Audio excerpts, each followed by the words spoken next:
రాంపూర్ ప్రచార సభలో ఎంపీ కవిత మాట్లాడుతున్నారు. ఇప్పుడు లైవ్ చూద్దాం.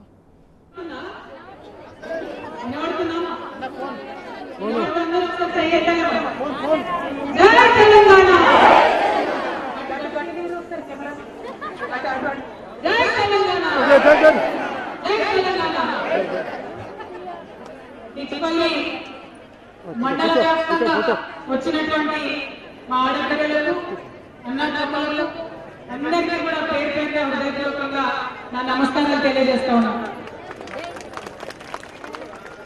వేదిక మీద గౌరవ పెద్దలు, స్థానిక శాసనసభ్యులు, సీనియర్ నాయకులు అన్న బాజిరెడ్డి గోవర్ధన్ గారు, అదేవిధంగా రాంపూర్ వాస్తవ్యులు అన్న గౌరవనీయులు పెద్దలు బీజీ గౌరవ గారు, రాంపూర్ తండా నుండి జాయిన్ అయినటువంటి తారాచంద్ నాయక్ గారు, మరి కేశపల్లి ఆనంద్ రెడ్డి గారు, అదేవిధంగా దినేష్ గారు, జగన్ గారు, ఎమ్మెల్సీ గారు ఆడబిడ్డ ఆకుల లలిత గారు, ఎంపీపీ ఇందిరా లక్ష్మీనరసాయి గారు, సర్పంచ్ తిరుపతి గారు, ఎంపీటీసీ సువర్ణ లక్ష్మీనారాయణ గారు, మన ఆనంద్ రెడ్డి అన్న గారు, జీవీఎస్ నారాయణ రెడ్డి గారు, చక్కరకొండ కృష్ణ గారు, కలకరి శ్రీనివాసరావు గారు, దాదానగరి విఠలరావు గారు, రాష్ట్ర టిఆర్ఎస్ పార్టీ కార్యదర్శి గారు, బాజిరెడ్డి జగన్ గారు, బాగారెడ్డి గారు, గౌరవ పెద్దలు టీడీపీ జిల్లా అధ్యక్షులు, వారు కూడా పార్టీలో చేరారు. వారికి శ్రీహరి నాయక్ గారు, రాధాకృష్ణ గారు,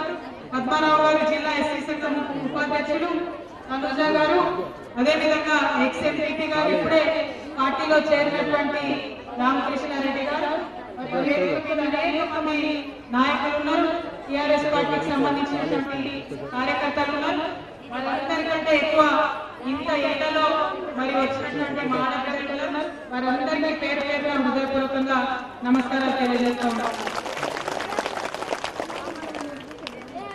ఇవాళ రాంపూర్ గ్రామంలో మరి అక్కడి నుండి ఊరి ముందు నుండి కూడా స్వాగతం పలుకుతూ చాలా వినూత్నంగా, అంటే ఈ రోజులు నాకు ఆలూరులో ఇచ్చిన స్వాగతం బాగా గుర్తుందని చెప్తున్నాను. ఇవాళ రాంపూర్ లా మరి ఇంటింటికి ఆపి బిడ్డలు నీళ్ళు పెట్టి శాఖ పోసి ఊరి మొదటి నుంచి కూడా ఎక్కడి వరకు కోలుకోవచ్చు. ఎక్కడ కూడా ఏ గ్రామంలో కూడా నేను అట్లా చూడలేదు. అందుకని ఆలస్యమైంది. ఇక్కడ చెప్తుంటే కూడా ప్రతి ఇంటికి ఆపుకుంటా శాఖ పోసుకుంటా బొట్టు పెట్టుకుంటా స్వాగతం పలికి రాంపూర్ వాసులందరూ కూడా తీసుకొని వచ్చారు. మరి వారందరికీ కూడా హృదయపూర్వకంగా నమస్కారాలు తెలియజేస్తా ఉన్నాం.